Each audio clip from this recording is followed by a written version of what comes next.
Do you know the number of people that graduate from tertiary institutions each year? The figures might shock you.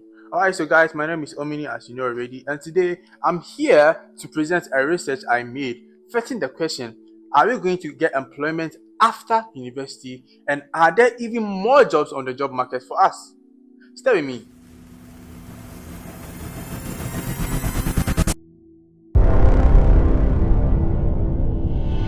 Alright, so the bigger dream of every student in the tertiary institutions is after school or after graduation, gain employment opportunity, right?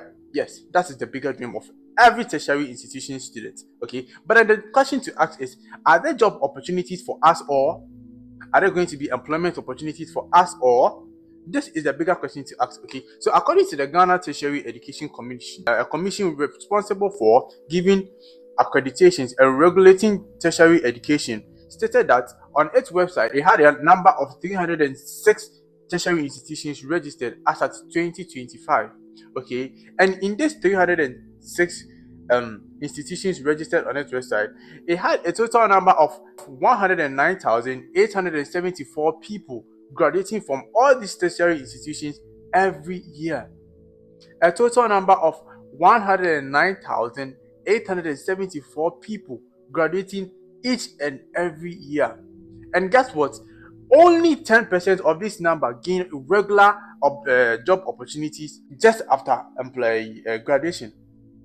Okay, and I'm repeating again: only 10% of this total number of people, which is the 109,874 people, gain employment opportunities into the job market. So I asked myself, then, if this total number of people are graduating each year, let's take it from 2020 up to 2025. Okay, you're going to get a total number of 549,340 people have graduated within that frame of 2020 to 2025. Okay, and only 10% of them are going to get job opportunities every year, which is leaving a very huge number of unemployed youth out there. Okay, there are lots of unemployed youth out there. Okay, so I was asking myself these questions. So if this number of people are just unemployed and are out there, meaning there might be an assumption that there are a lot of other people employed or something. Don't you think so? So I made a little dig. So I dig deeper to find out if it was so, if there were a lot of people who were employed in the um, job market and are of the age of retirement and they're still in the job market. So let's see. According to the Ghana Statistical Service, the total number of people, yeah, that are above the age of 60 to 80 are 2 million. Estimatedly almost a little over about 2 million. Okay, and the report indicates that it says a little of this population are employed, which is giving a total number of 37.5% of the third of the total. Okay, employed, which means these people are not the reason why we are unemployed, which means the economy is full. There are no jobs in the country.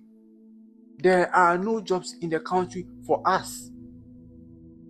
You get it? Listen, so it also indicates here that the findings of the Ghana Statistical Service shows that about one fourth of every elderly person is multidimensionally poor. Okay, maybe you might not understand multidimensionally poor. Okay, let me explain multidimensionally poor for you. You see, when someone is poor, maybe it might just from income, yeah. But if someone is multidimensionally poor, it is not just from income. It comes from the how the person lives, feeding, shelter, and everything. Yeah, and it also shows that about 8.8 people, which are the elderly in just Accra here, are multi-dimensionally poor, which means they cannot do anything for themselves, they cannot cater for anything for themselves, but then rely on some minor things they do to get some things for themselves. Okay, and also in the Savannah region, it is recording a total percentage of 53%. That is so crazy, my brother. 53% of these people are multidimensionally poor. This is so sad as a country. Yeah, this is so sad as a country. My findings also show that most of these elderly people, I assume, have taken our place are not even in the job market. Most of them are self-employed or are living on vulnerable employment. Okay, people who are living on vulnerable employment, people who are living on themselves, to do one two works for them to get something to their mouth. Okay, and most of them don't even employ anyone. Maybe or a mason, maybe the person is a construction worker or a mason or a carpenter. Most of them don't even employ anyone to help. Yeah, because at least how much are they getting at the end of the day to share with someone? Okay, so this finding indicates that these people are not the cause of unemployment in the country. So what is the cause of unemployment in the country? We are all directing our goals to one particular side of the sector. We all want to work in the offices. None of us want to engage ourselves in the skill productive aspect of the system here. We all want to get admitted into luxurious companies and high dignitary companies and stuff. None of us want to enter into the technical aspect of the country. Most of us, you see, because from young age we all realize that um going to a technical school is like going to stress yourself or something. So me in Presec or me in Achimota or me in Adistadel is not really going to regard as someone in the technical school as such. Like we think they are not really learning what they were supposed to learn. But then these people are not just there in the technical school, they are learning skills. Okay, they are learning skills, and and these skills are going to help them after university and after all the technical. So from my findings and from my assumptions, I think we have to invest more into the technical aspects of the country. We have to invest most of our resources into technicality because we have to learn new skills. You have to adapt into getting new skills that can help us produce more work for ourselves. You see, because most of us are relying on the government for the government to produce work for us.